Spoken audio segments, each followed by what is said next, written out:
All right. So I guess now you understand what the plan was. Absolutely. At Colts Law, we talk Indianapolis Colts football. We're going to stick to what we know, fundamentals and technique, 1% better every day.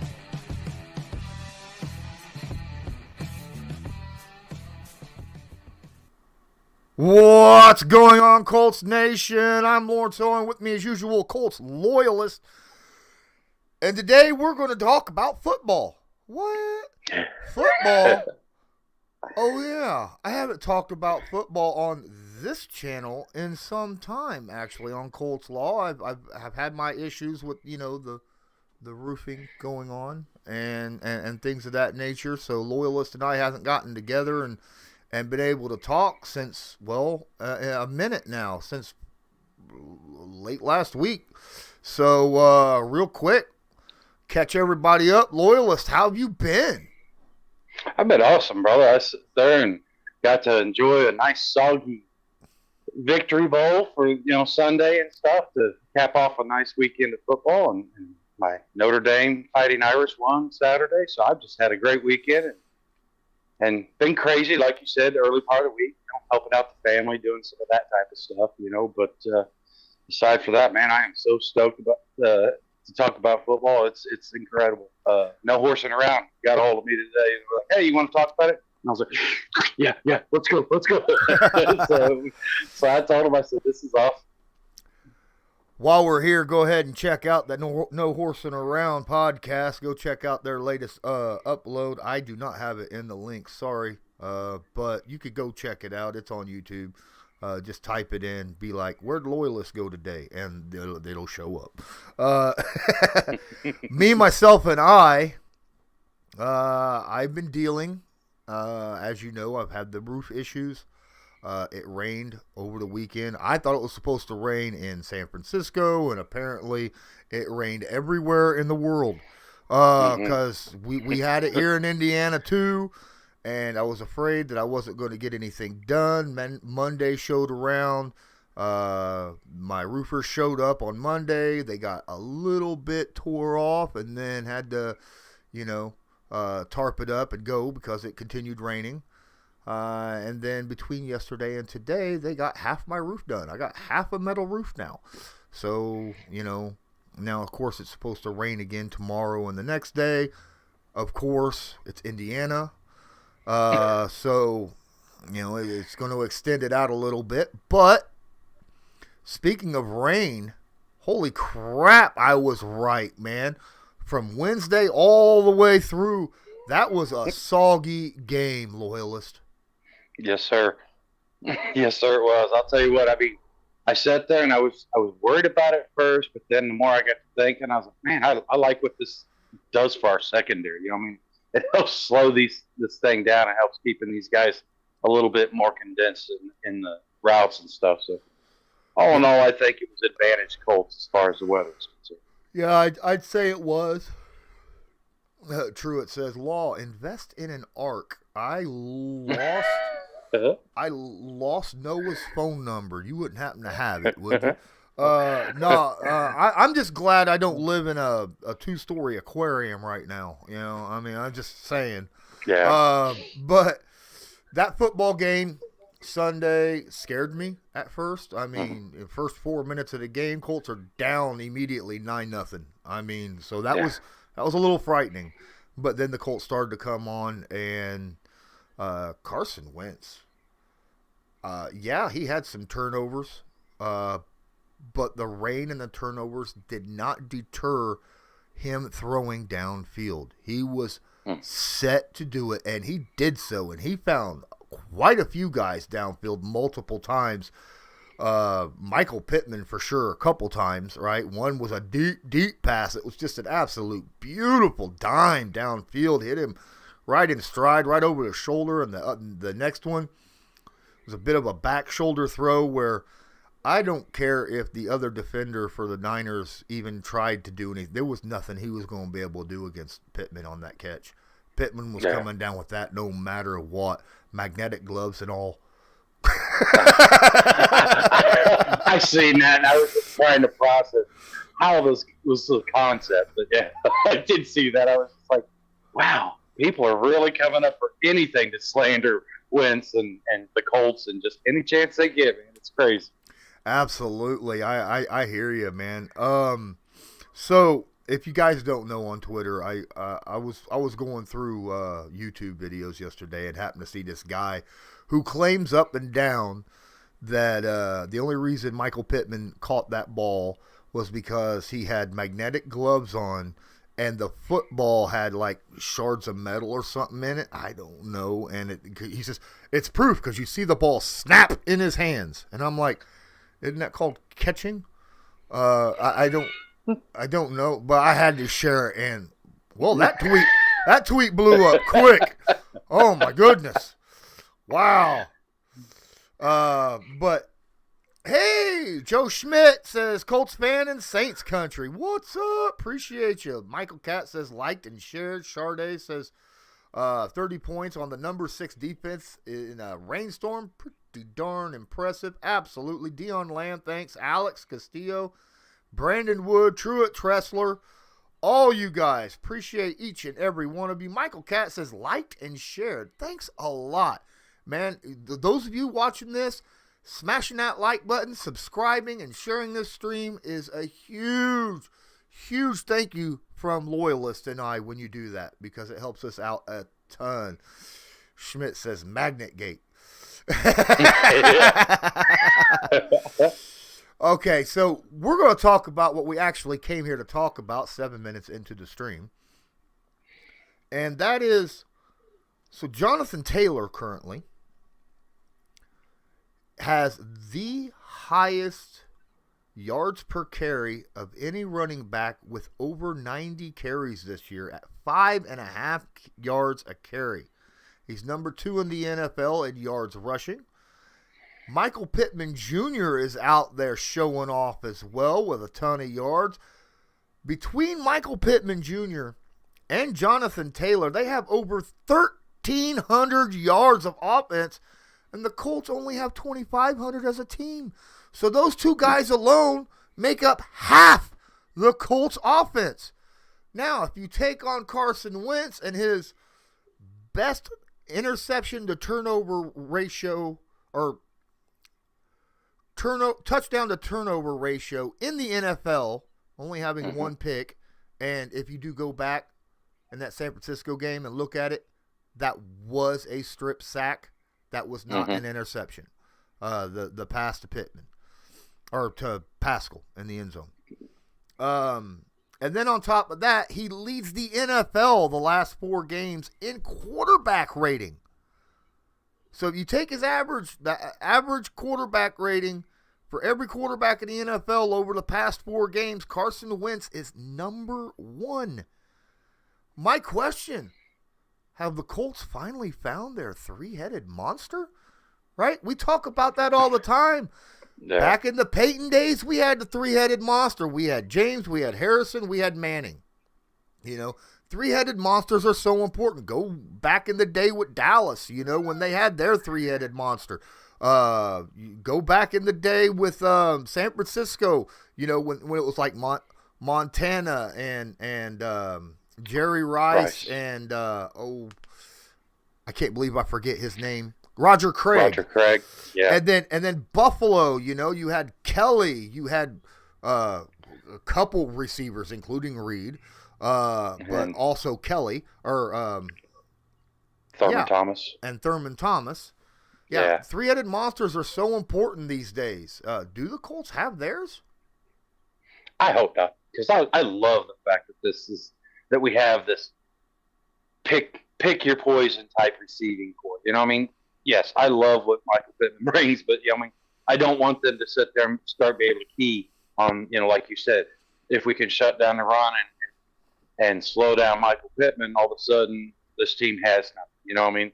And that to me is what a 3-headed monster is. And I like I said, we still got Zach Pascal. We still got, you know, other pieces, the tight ends and stuff. So yeah, like I said, I know what you're asking, and yes, I love what Pittman has presented this year. Yes, I do feel like he's pulling away as far as if you have the quote number 1 type wide receiver or whatever. Yeah, I do agree that he's definitely done that. I don't think that we really have any question about JT as far as is he the second piece to that three-headed monster.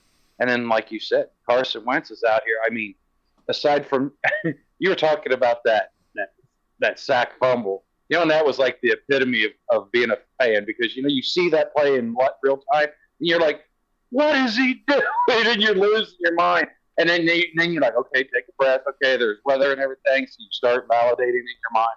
And then you see the replay and the guy actually making contact with the ball and stuff. Now all of a sudden you're like, oh yeah, that ain't nearly as bad as it was 3 minutes ago in my mind. Oh, Loyalist, I don't know. Was you there? Was you there when that happened when I was on my stream? I did. I hadn't made it on at the time, but I did go back and watch the stream after all. And yeah, I see that. I was just like, because there's certain parts that it's like, oh, I got to go see how Law reacted to this, or I got to see how Law reacted to that. Yeah. Face, appreciate you being here. Make sure you go check it out afterwards, Face. But he says he's got to go, so have a good one, Face. I get your point. I'm kind of there with Brandon Wood in here. It says I get Loyalist's point, but having an established three-headed monster after Ty gone and for the future, in my opinion, is the best part where we could set up to win for years. Now, here's my little thing. Having your three-headed monster is great, and it's really, really important, but that doesn't necessarily mean that that's all the weapons the Colts have. You get what I'm saying? I mean, you have those guys there. They can take over a game. That's what a three-headed monster is about. Those three guys can take over a game at any point in time during the game, at any time. And I have a feeling that we have that. But that doesn't necessarily mean, to your point, that we have to go there, right? They shut Michael Pittman down. Pascal's out there. T.Y.'s out there. If Campbell can come back, he'll be out there, If they shut down Jonathan Taylor, well, we have a passing game, obviously, and the only way you're going to shut Wentz down is if somehow all 5 Indianapolis Colts offensive linemen take a nap at the same time, because they're doing pretty solid right now as a unit. Yeah. Yeah, and, and the thing I was sitting here thinking just while you were talking is, you mentioned Paris Campbell. Does this buy Paris Campbell a little bit of time? If this offense starts clicking and he's got, and when a little more time, okay, say next year, okay, they don't renew his contract. I can't imagine they would with the history and stuff. I would think that he would still have to come in and prove it next year, okay? Well, let's say next year that he goes out and he puts together 15 games out of a season, which will be the longest stretch that we've got to see Paris Campbell in a season. Does that allow you enough leeway to sit there and say, you know what, I'm going to offer this kid another 1 or 2 year contract just to see, because it's not like the Dante Moncrief thing. With Dante Moncrief, it was like we'd see these little sparks, but you were waiting for that wow, With Paris Campbell, he gives us plenty of wow. It just, it's like, wow, oh, he's gone. And it's wow. Oh, dang, he's out again. And it's like, I feel so bad for this dude, but I'm hoping that it does allow the Colts maybe a little bit of leeway in that area, because like I said, I can't sit there and shake the feeling, Frank Gore, he had all those knee injuries early in his career, but then, he went on to this ridiculous run of like not missing a game. And, if we could get that from a Paris Campbell and have that speed aspect, like you said, for years after Ty is out of the organization stuff, because that is something that I really feel like is going to benefit a Michael Pittman, because Pittman stretches the field, but he does it in this, you throw it to this area and I'll go up and get it over the top of whoever, whereas you don't, Ty, he just lifts the top off by catch me if you can type, sometimes it takes 2 people to guard him and stuff, you know what I mean? Absolutely. Guys, we're at that point where I gotta drop an ad somewhere in this little list. Please don't forget to smash that like button, hit subscribe if you're not subscribed, tag that notification bell so that you are notified next time we go live or upload a video. And hey, go check out the Backroom Collection. This channel is proudly sponsored by the Backroom Collection. They do beautiful sports canvas art with football, basketball, baseball, and other sports themes. Special orders are accepted and autograph pieces are available. Many Indianapolis Colts signed pieces will be available beginning in November. Just use your discount code CL10 to purchase the pieces you want to spice up your living area. That's CL10. So earlier this week, I got my piece from them because they, wanted to make sure I had a piece in order to show off, their stuff. And we sat there and messaged back and forth, TMing, asking me what I'd like. And it was a special order. And you yourself, this beautiful canvas stuff, you yourself can pick this up right now at the Backroom Collection. This is special ordered for me, this and other pieces that they made. So if you're interested in some artwork, Colts artwork that you want to put on your walls or whatever, spice up your living area, that's where you go. Link is in the description. Don't forget to use the discount code CL10. Man, all right, that's one down. We probably got another one or so to go later, guys. If you, I see the chat in here.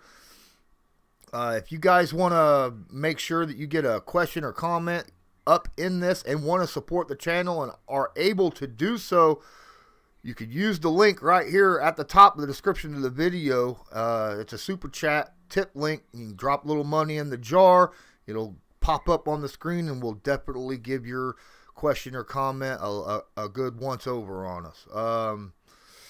I just want to know, did Backroom Collection know how important of a game this was for DeForest Buckner? I mean, think about it. You get the DeForest picture, and it's this was it's a perfect time.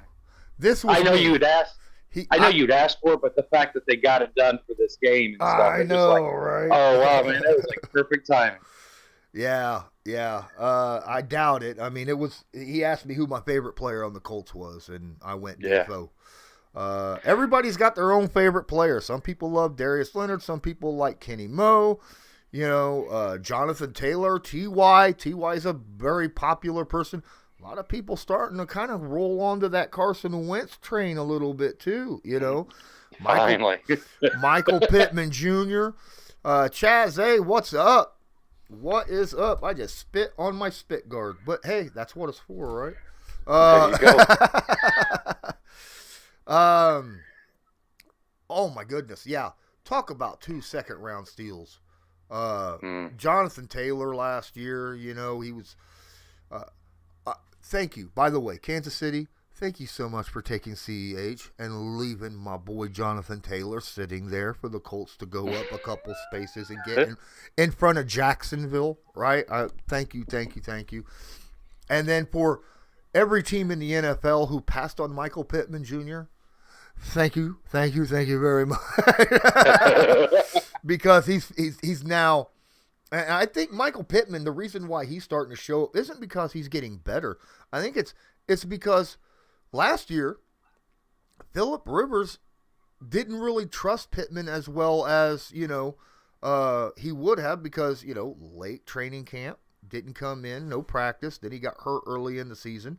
So there wasn't that really opportunity to have that trust in order to throw those go up and get them balls. Same with Carson Wentz earlier in the year. He had no real true practice to understand what his strengths and weaknesses were. And as the season progressed, he started to realize, Pittman's that guy. Yeah, because you remember there's multiple plays when you see, Phil. I almost said running for his life. But, what?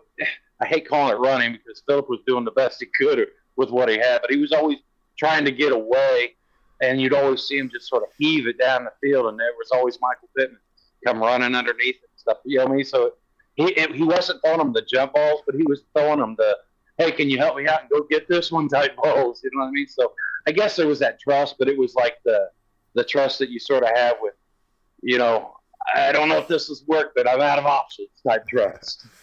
Martin Hazel jumps in here and says, hey, Loyalist, we're strong. Short on wide receivers, and we put, and I am going to say his real name, Kiki Kuti, who drops balls in. Now, he played well.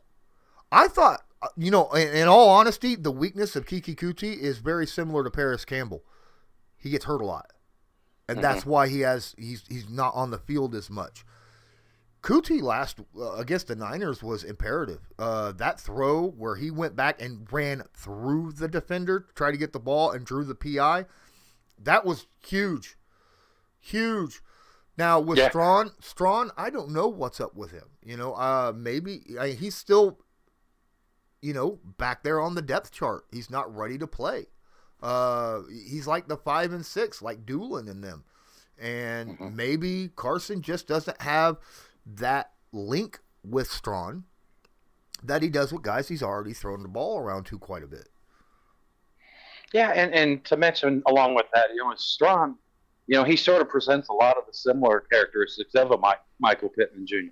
Whereas there again, we talk about having all these different types of receivers to do different parts of the receiving game. Well, we lost Ty and we lost Paris, so we lost that speed and we lost that smaller, shiftier receiver. Well, for me, Kuti, fits more of that bill than Michael Strawn.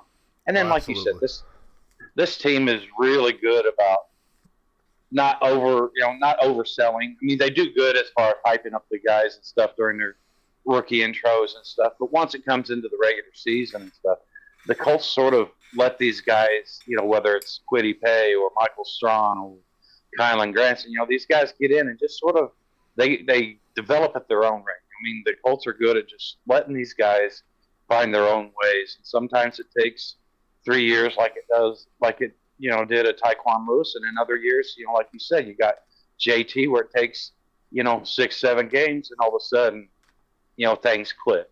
So I understand why we're not seeing Strawn as much right now. But I still feel like that's just a development thing. It's just give this kid time. Let's remember, he didn't even come from a Division I school, so he's not even used to this elevated competition. So, I know everybody's dying and chomping at the bit to see this guy, but once again, in due time, I do believe that he'll have a real good piece in this offense. What's up, Harrison? Appreciate you being in here. With Strawn, you got to remember, he was a really late round draft. You can't get much later than what Strawn was, all right? And he's not coming from a place that is, known for dropping NFL players, let alone receivers, okay? And so he's got to develop overall, as you said. He may not even have the playbook down right, running the right routes, things of that nature. He's probably a ton that he still has. Does he have the physical ability, like the natural gifts? Absolutely. But it's like with Kwity Paye. Yes, he's got great natural gifts and God-given ability, but you got to tweak that stuff. You got to learn. You got to sit there and work on a bunch of stuff to be able to perform to the level that is expected of you. And there's no telling. I mean, there's so many people ahead of Strawn right now. I mean, I've said this all year. The Colts wide receiving core is deeper than people give it credit for, okay? So if we got Strawn sitting back there not taking any snaps, take that as a compliment to their receiving core, all right? That's the way I see it. Yeah, because like you said, you got Zach Pascal.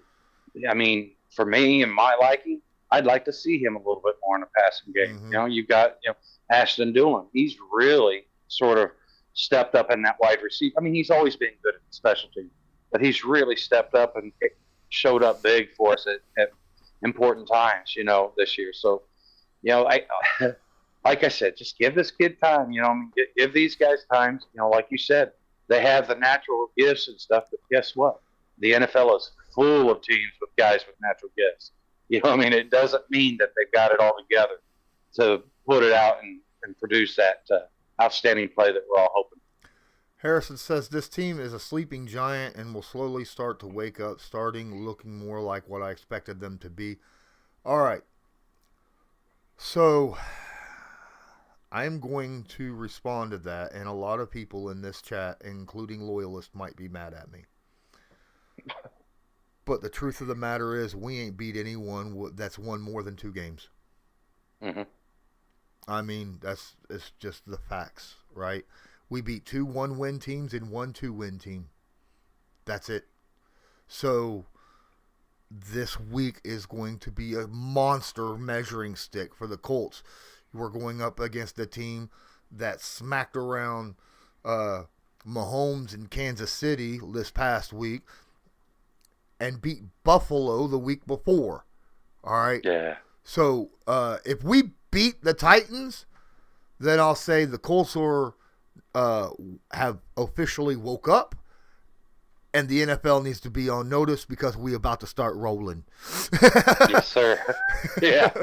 And, and in regards to, what Harrison said, I don't know if you remember, we before the season started, we were always discussing, and I made the statement. I felt like this offense was going to be an offense that could take us wherever we wanted to go. But the defense was what was going to dictate whether we made that, playoff push and stuff. And honestly, I feel like that's what we're starting to get to now. Our offense is clicking. Our offense is doing their part. Okay, now the question is, with who we got left for the defensive secondary, how can this defense, like you said, work against some of these better quarterbacks, some of these better offensive teams, some of these more winning teams, like the Buffaloes and the Titans and stuff. And I don't understand the Titans. I mean, you lose to New York, then you turn around and you beat Buffalo and Kansas City.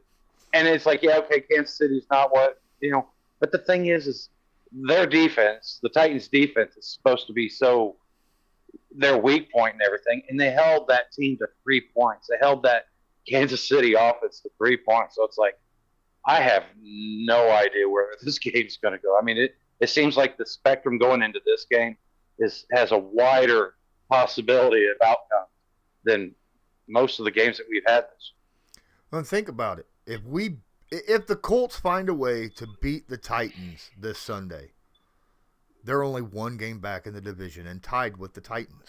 That's that is that. So if they want to win the division and guarantee a spot in the playoffs, this week is an absolute must win. Absolute. We're not going to break down the Titans game this Sunday. That's not what this stream is about. That'll be this Friday, ladies and gentlemen. Hey, Speed Maverick Garage, appreciate you being in here. Same with Born Again and Jason David. Appreciate each and every one that's in here. Please smash that like button, hit subscribe if you're not subscribed, tag that notification bell so that you're notified next time I go live or upload a video. Loyalist is always hounding me. Can we go live soon? So, just let you know. Here's Company of Eagles. All right, appreciate that. So the thing about Indy is I think they really do have that big they have that ability in them to beat the good. We've seen it already. They could have beat and should have beat the Rams. They could have and should have beat the Ravens. That's just truth. They didn't. Oh, absolutely. They didn't, and that's why our record is what it is. But we could just as easily, you could pick 2 plays, 1 play out of each game, out of at least 10 plays in each game, or the Ravens or the Rams, and the Colts could be 5-2 right now, right? Mm-hmm. And tied for the division, but they're not. So hopefully they'll turn things around. Heck, I was just talking.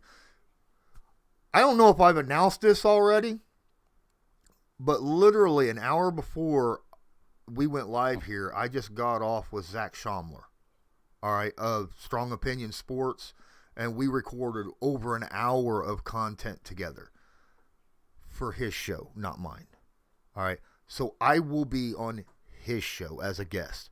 He don't have guests. I think I'm his first guest ever, okay?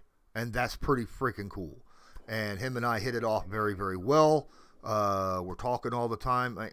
I may be wrong about, being the first guest, but he never has guests, ever.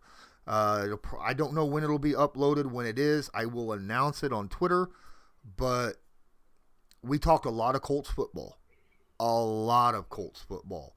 And we also talked a little bit about the NFL at the end and stuff. So this is great. He says, Ninkowski says, who? Go look up after you're done here. Strong Opinion Sports. All right, on YouTube. He has also the audio podcast, but yeah, he's great guy. Covers the entire NFL. Yeah, and if you want to get a quick glimpse of Law's got, some earlier recordings from a couple weeks ago, where you get to get a good idea of. I like the guy. He's very insightful. He doesn't just look at face value. He does dig into things, and I like that. Born Again says that he thinks we go for it too much on fourth down. I don't think we do. I think we're going for it when it's proper to go for it. There have been times when Reich has punted on fourth down.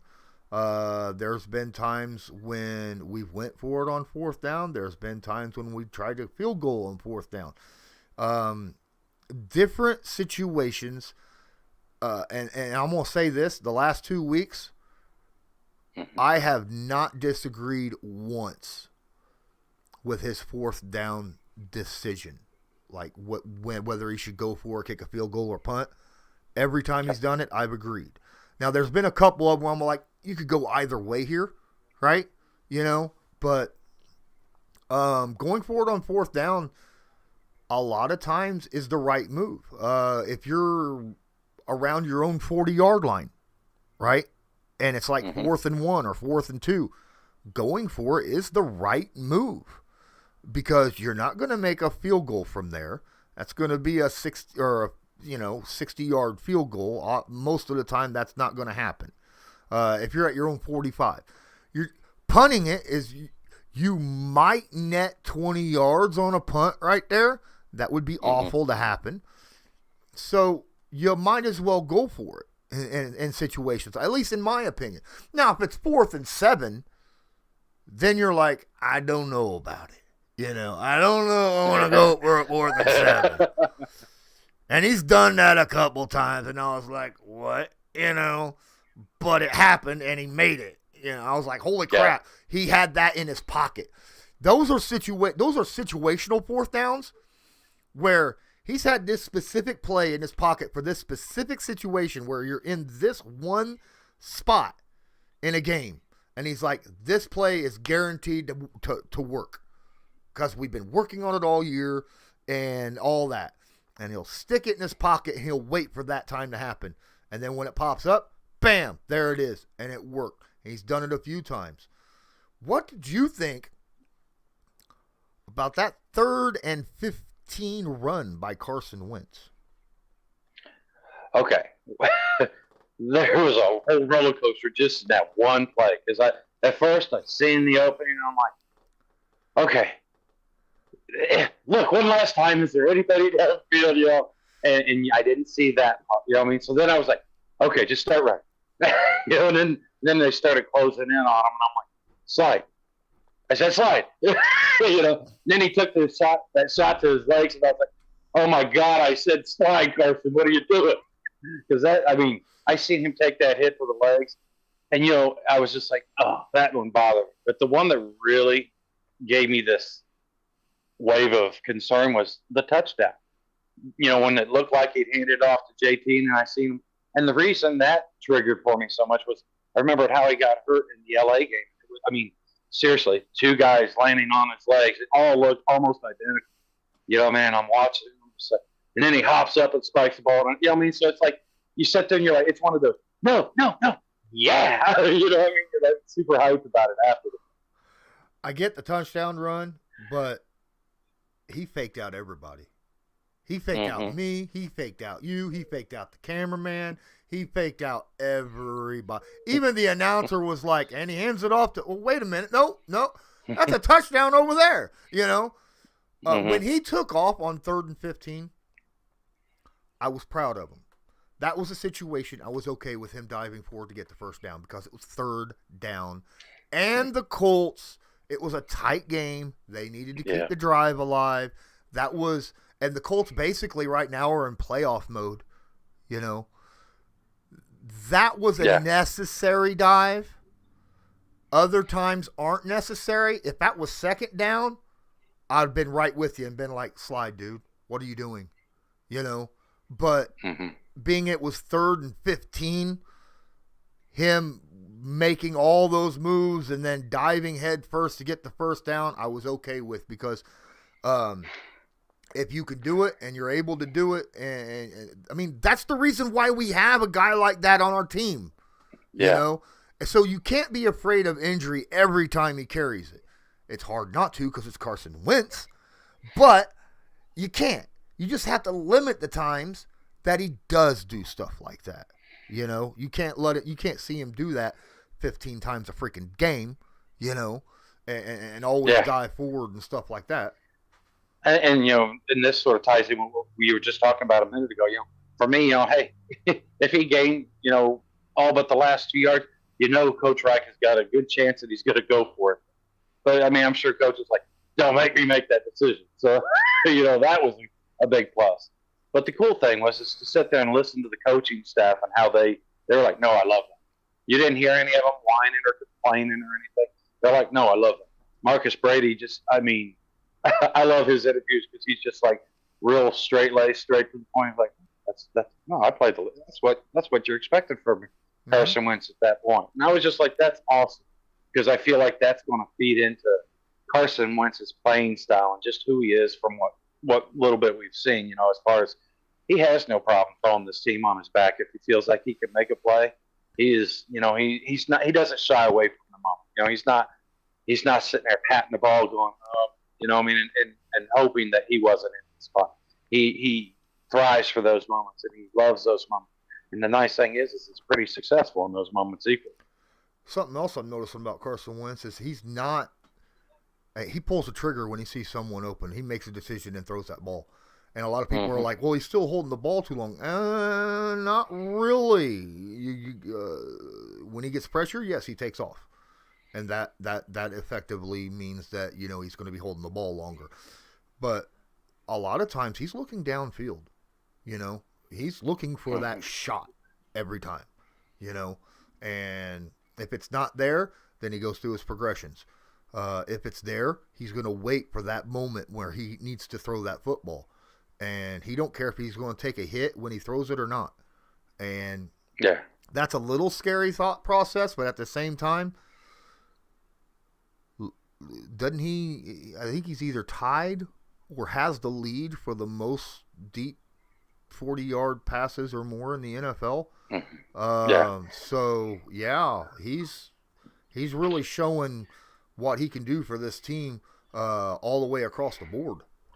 Yeah, you know how the NFL, they do their top 5 longest air passes and stuff. Do you realize that Carson Wentz has, in the last 2 weeks, he's had 3 of the top 10 plays. You know, 1 this week and 2 last week, where he had the longest air. Now, I mean, process that. First off, this week he had the longest pass all week. And then you look at the conditions that they were playing in. That didn't scream conditions of, hey, this guy's going to air it out on this play type. You know what I mean? So you sit there and he does things that just excite you and invigorate you. I mean, it's like, and here again, I don't want to, you know, compare him to Andrew Luck, but he brings that quality that Andrew Luck. I mean, after Peyton Manning and the whole cerebral attack and the way you felt like Peyton had beat him before the ball was ever even snapped most times. Well, you know, with Andrew Luck and Carson Wentz, these are guys that, you know, I mean, yeah, they can get you in the right place or whatever, but the thing is to play the winning style of football that they enjoy and stuff, they've got to hold on to it a little longer. They've got to give the receivers time. You know, they haven't created a transporter that allows you to get, you know, 45 yards down the field and go, hey, throw it to me. So, you know what I mean? You got to take a little bit of good with the bad, you know. But at the same time, you can't be looking for the deep shot every down and holding the ball every down. You have to be ready on a normal, consistent basis to take those short and medium shots. You know, get that ball out quick, take your shots when they need to.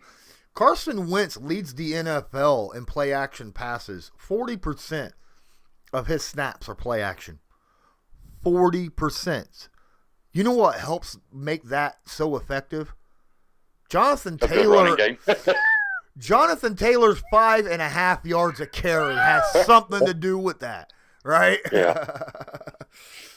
Yeah. I guess on horsing around today with Zach, he was sitting there and he was asking me, is Carson Wentz a top 10 quarterback and stuff, and we discussed it, and I'm like, no, I don't think he's quite there. He's more like, maybe 10, 11, 12 for me. But then we were sitting there and we were breaking it down, and I was just like, thinking to myself, I'd rather have Carson than that guy.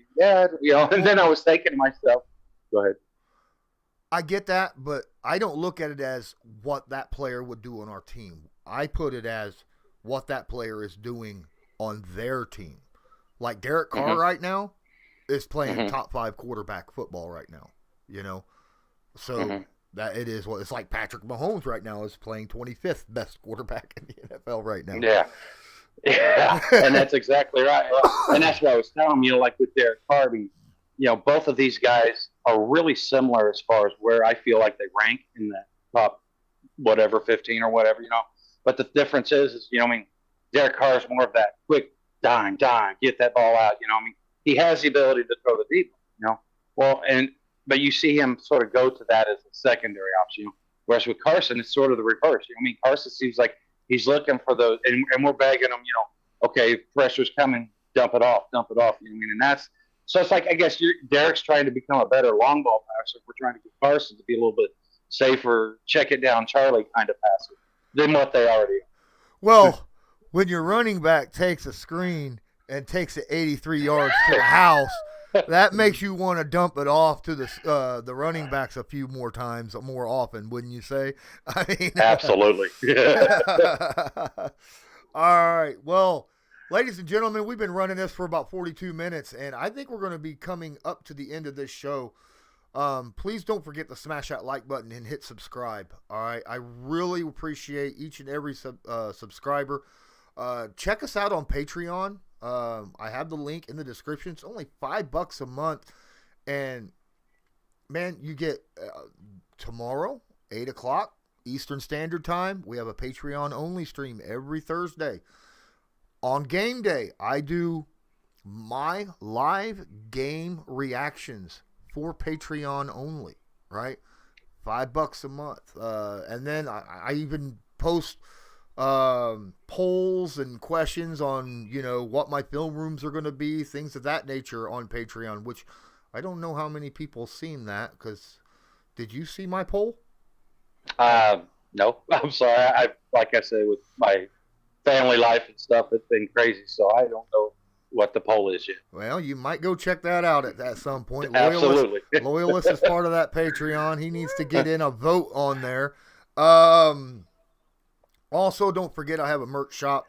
Great merchandise. It's getting winter time, and I got some really nice, cool stuff for winter in my merch shop. I really do.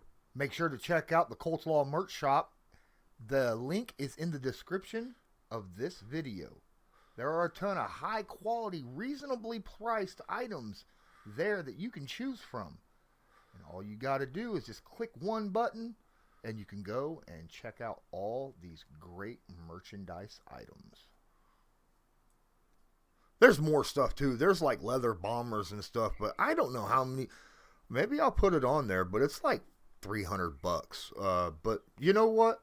Not everybody in the world is as tight right now on money as I am, and maybe they're looking to get a new jacket. I don't know.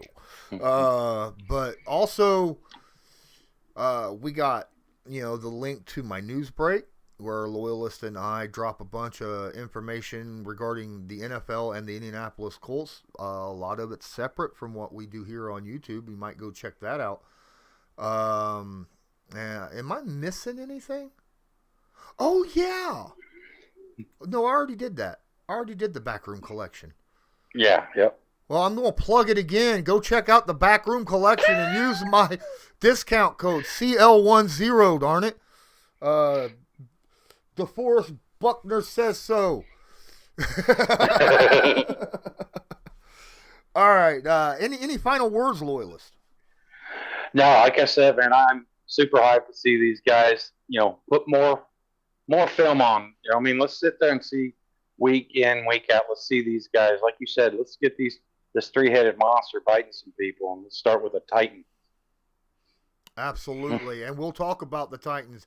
Daniel Martin Sonnenfeld is in here. Says I'm back. I'm sorry that we're getting ready to leave, but he says I'm ready to see the Colts get back to 4-4 at 500 with a win, and then all we have is Jacksonville and New York, but Tennessee will have the Rams and the Saints.